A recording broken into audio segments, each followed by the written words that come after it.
depths of a foreboding wilderness, shrouded in a perpetual twilight, there stood a cabin that time had forgotten.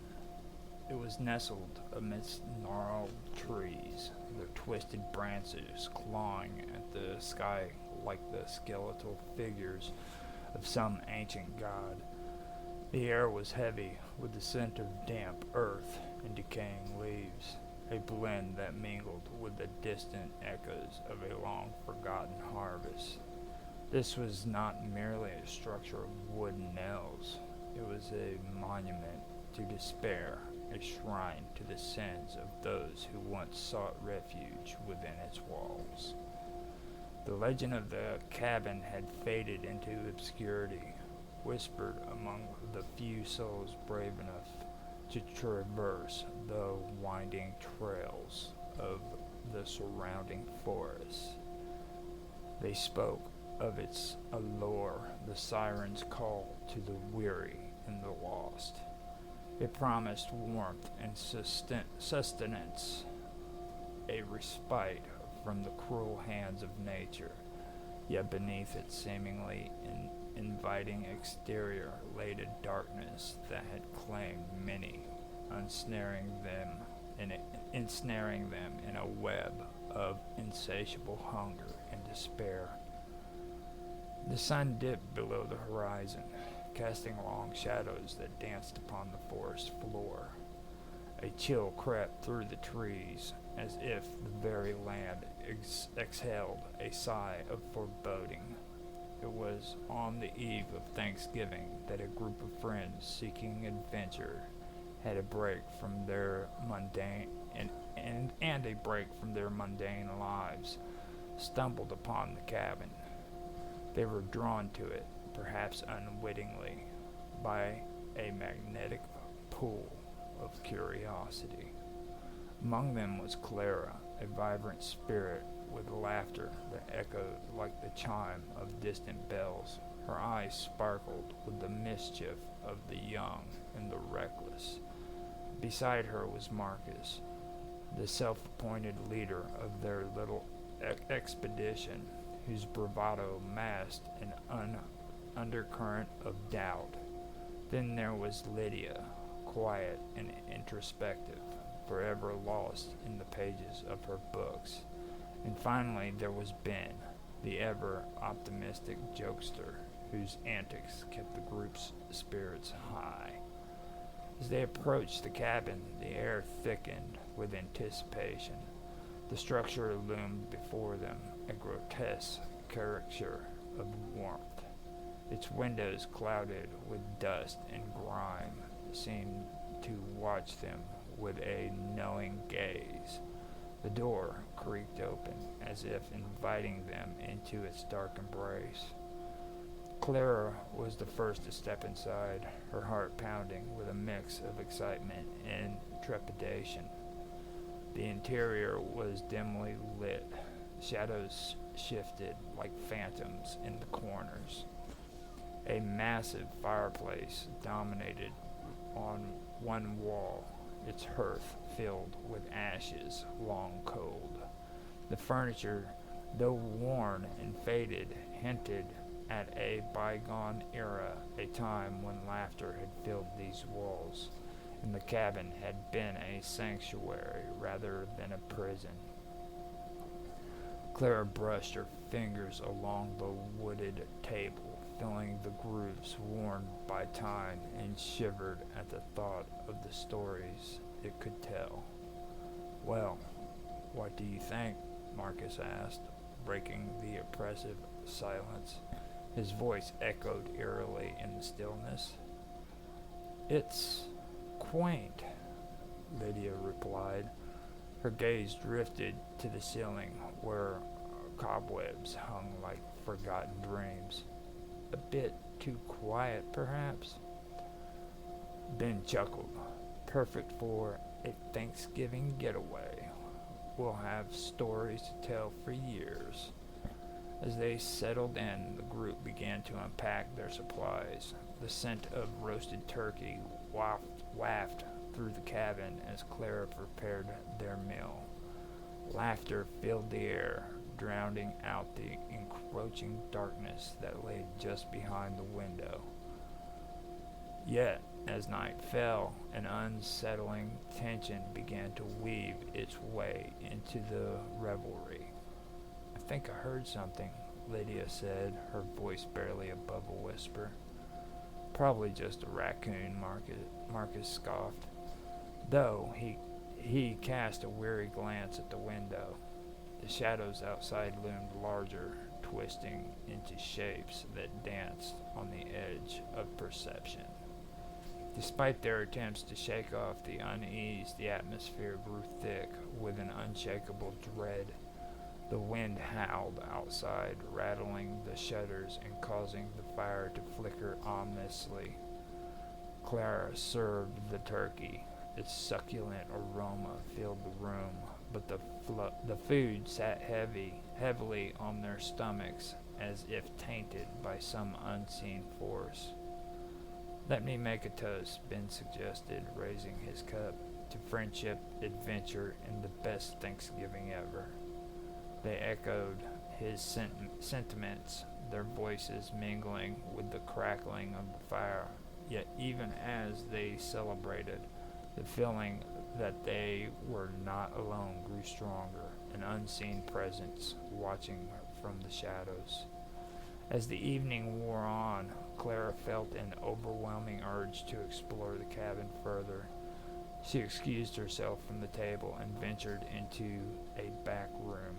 The air was cooler here, tingled with the scent of mildew and something else, something ancient and forgotten. The walls were lined with dusty shelves filled with faded photographs and peculiar trinkets. One photo caught her eye, a portrait of a family gathered around a Thanksgiving feast, their faces twisted into smiles that seemed to conceal hidden sorrows. Suddenly she heard a soft giggle, echoes through the room, sending a chill down her spine. Clara turned sharply, but there was no one there. The laughter faded into the walls, leaving behind an unsettling silence. Heart racing, she hurried back to the main room, where her friends were engaged in animated conversation. "Did you find anything interesting?" Marcus asked, arching his eyebrow. "Just some old photos," Clara replied, trying to brush off her unease.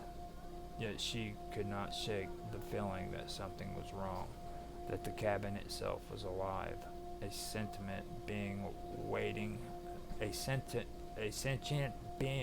waiting for the right moment to reveal its true nature. As the night deepened, the group decided to share ghost stories, an effort to inject some levity into the oppressive atmosphere. Each tale spun a web of horror, but with every laugh, Clara felt the weight of the cabin pressing down on her, suffocating her spirit. The wind outside howled like a wounded beast, and the shadows in the corners seemed to stretch and grow, as if reaching out for them.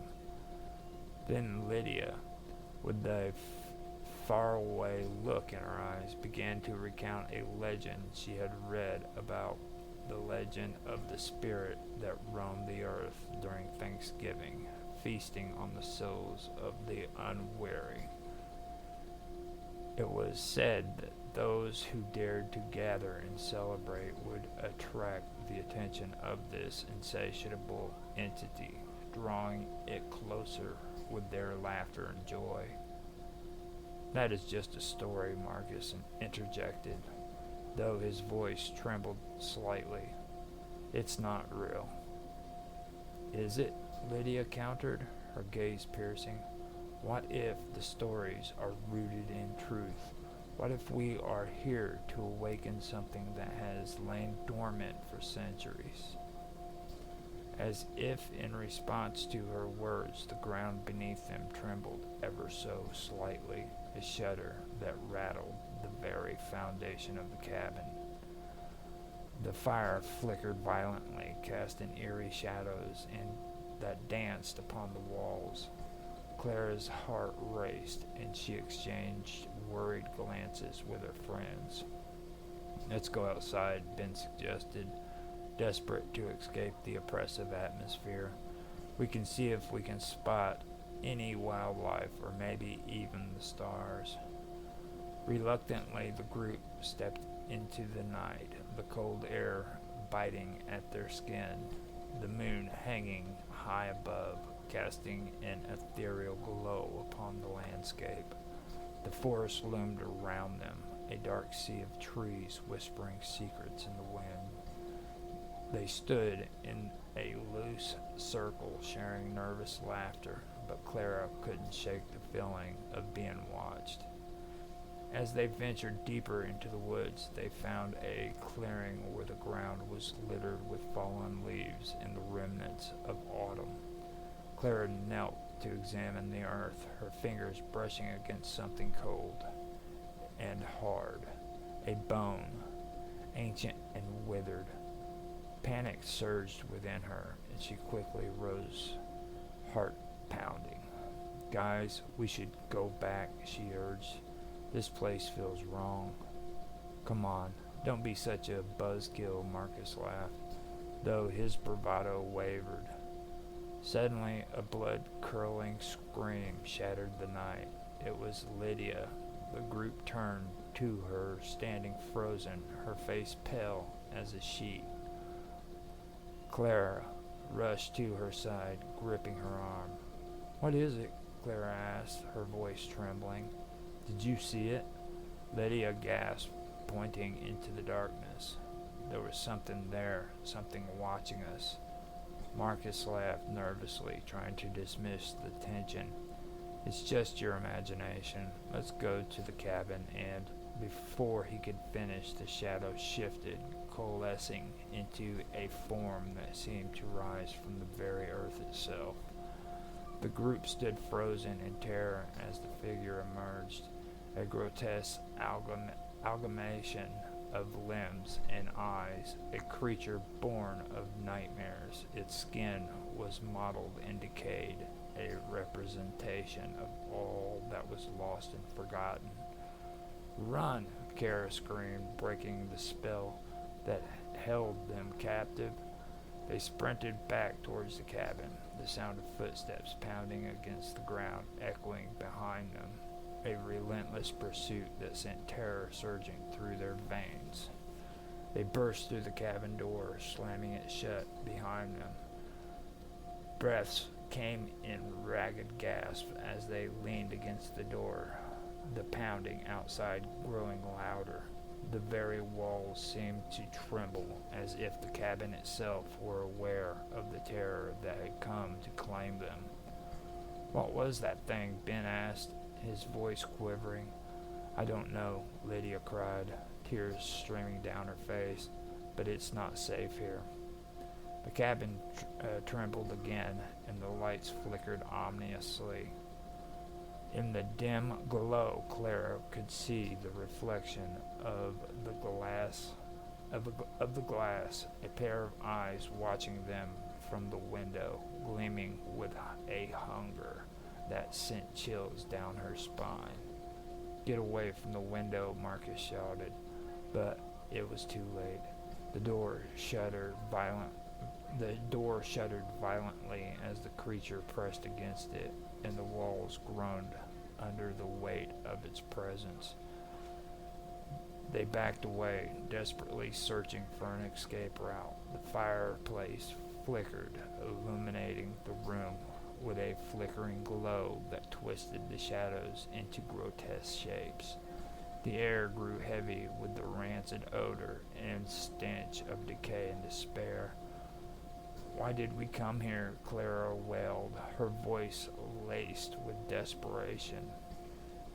As if in answer, the wall of the cabin seemed to pulse, throbbing like a living entity. The shadows writhed, and from the corner of her eye, Clara caught a glimpse of a movement, a dark figure slinking through the darkness, merging with the very wood of the cabin. With a sudden and deafening crash, the door splintered and the creature lunged forward, its grotesque maw stretching wide to reveal a gaping chasm filled with razor-sharp teeth. Clara barely had time to scream before the creature enveloped Marcus, dragging him into the void. "No, Marcus!" Lydia screeched, lunging towards the door, but Ben held her back, horror etched across his face. Clara felt a surge of primal fear. Her instincts screamed for survival. We have to get out of here," she yelled, grabbing Lydia's hand and pulling her towards the back of the cabin. They stumbled into a small bedroom, the shadows gathering like a storm cloud. Clara's mind raced, searching for a way out. There has to be a window, something.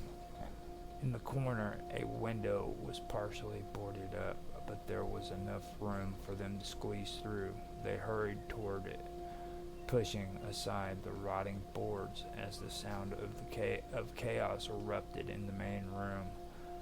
Ben glanced back, terror washing over him as the creature began to consume everything in its path. "Go," Clara shouted, urging Lydia through the narrow opening. "I'll follow." As Lydia scrambled out into the night, Clara heard the unmistakable sound of bones crackling and flesh tearing, the echo of their friends' screams merging with the cacophony of chaos. With a final push, Clara forced herself through the window, pain slicing through her as the jagged edges tore at her skin. The night air enveloped her, but the moment of freedom was short-lived. The creature was already on their trail, its growls reverberating through the darkness. Its growls reverberating through the darkness. They sprinted into the woods, branches clawing at their faces and shadows closing in around them. "Where do we go?" Lydia grasped, her breath coming in ragged gasps. "We have to keep moving," Clara urged, her heart pounding as the sounds of the creature grew nearer. They ran through the forest, disoriented, stumbling over roots and fallen branches. The moon hung high, casting an eerie light on their path, but it did little to alleviate the dread that clung to them. Suddenly, Lydia stumbled, falling to the ground. Clara turned back, fear clawing at her throat. "Lydia, get up!" "I can't," Lydia cried, clutching her ankle, a pained expression twisting her face. "I think I hurt myself." "Leave me. Just go," Lydia shouted desperately, lacing her voice. "No, I won't leave you," Clara cried, rushing to her side. But sound of the creature was closing in, and Clara could feel the ground vibrating beneath her feet. "We have to move now." With every ounce of strength, Clara helped Lydia to her feet, supporting her as they stumbled deeper into the woods. The creature's growl echoed around them, the very air thick with the malevolence. Time lost all meaning as they plunged deeper into the dark wilderness. The trees twisted and turned, forming a labyrinth of shadows that threatened to consume them whole. Clara's lungs burned, but she pressed on, the fear of the creature driving her forward. Finally, they burst into a clearing, a wide open space illuminated by the moon's pale light. In the center lay a well, its stone walls slick with moss and decay. "We can hide in there," Clara urged, pointing to the opening. Lydia nodded. Desperation ignited her spirit, and together they hurried to the well, climbing down into its depths. The darkness enveloped them, a shroud of silence that offered a fleeting sense of safety. They huddled together at the bottom, their breath echoing in the confined space. Minutes turned to hours as they waited in the suffocating darkness, the sounds of the creature fading into the distance. The fear that had gripped Clara began to shift into a suffocating anxiety and the reality of their situation weighing heavily upon her. "Do you think it's gone?" Lydia whispered, her voice trembling. "I don't know," Clara replied, fighting to keep her own fear at bay. "But we can't stay here forever." Suddenly the sound above them trembled, and Clara felt a chill seep into her bones. The sound of a scratching echoed from above, a persistent tapping that sent shivers down their spines. They exchanged terrifying glances, a silent understanding passing between them. "It's coming back," Lydia breathed, her eyes wide with fear. Clara clutched Lydia's hand tightly, her heart racing. "We have to find a way out, now." Summoning every ounce of courage, Clara climbed up the sides of the well, her fingers searching for a grip. The scratching above intensified, a cacophony that reverberated through the air. With one final heave, she reached the top and pushed aside the remnants of the stones that had sealed them in. As Clara emerged into the night, she gasped in horror. The creature loomed before her, its grotesque form silhouetted against the moonlight, its eyes glowing with an insatiable hunger, and the air thickening with the stench of decay. "Clara!" Lydia cried from below, panic rising in her voice. "Stay back!" Clara shouted, but there was no time. The creature lunged forward, its maw opening wide to consume her. In a moment of instinctual desperation, Clara grabbed a nearby branch and swung it with all her might, connecting with the creature's face. It recoiled, a piercing shriek echoing through the night, and Clara seized the opportunity to dive back down into the well.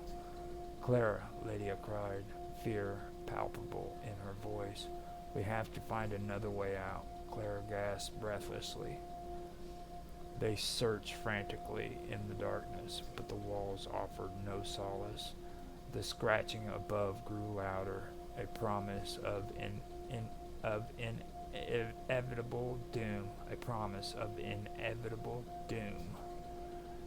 With every passing moment, Clara could feel the creature's rage rising, an insatiable desire to claim what was rightfully its. As despair washed over them, Clara's mind raced. The legend Lydia had spoken of echoed in her thoughts, the spirit that feasted upon the souls of the weary. They were not merely victims, they were offerings drawn to the cabin by the spirit's insidious call.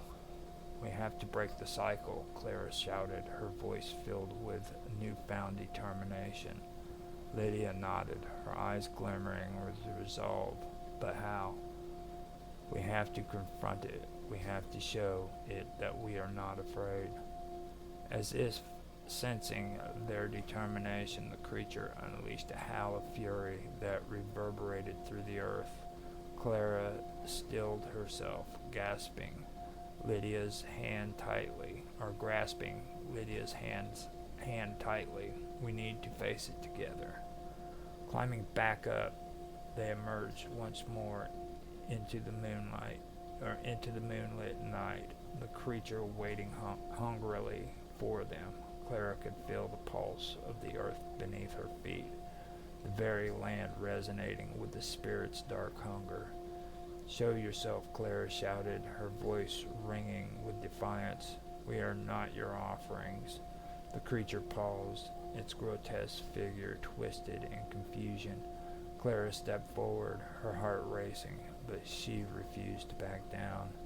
"Now you will not claim us." In that moment, a change began to unfold. The ground trembled, and the air thickened with an ancient power, as if the very essence of the earth responded to their declaration. The creature howled in rage, the sound piercing the night as it thrashed against the unseen forces that bound it. "Clara, what are you doing?" Lydia cried, fear lacing her voice. "Trust me," Clara shouted, feeling the energy surge through her. "We can break the curse." With every ounce of strength, Clara focused her thoughts, channeling her fear into a powerful declaration. "We are not afraid of you. We are not your prey." The creature's movement slowed, confusion washing over its twisted form. It hesitated. The shadows around it flickered as if caught in a tempest. In the moment of vulnerability, Clara felt a surge of hope. "Remember the love of family and friends," Clara called out, her voice rising above the din. "You do not have to be a monster." As she spoke those words, the air crackled with energy. The creature seemed to waver, its form blurring at the edges as if caught between realms. Clara reached out, feeling the warmth of friendship and love envelop her. In a final surge of determination, Clara stepped forward, her heart pounding as she extended her hand towards the creature. "You can be free. You do not have to be bound by this hunger." With a piercing scream, the creature lunged forward, but instead of attacking, it collided with Clara's outstretched hand. A blinding light erupted from the point of contact, enveloping them both in a radiant glow. Time ceased to exist as Clara felt herself being pulled into a whirlwind of energy. Her very essence merged with the spirit of the creature. Memories flooded her mind. Pain, suffering, but also love, hope, and the yearning for freedom. In that instant, Clara understood they were not so different. The creature had once been a being of light, twisted into a monster by its own despair and hunger.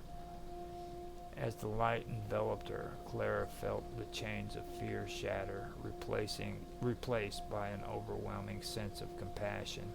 The creature's form began to dissolve. The shadows receded as it transformed before her eyes.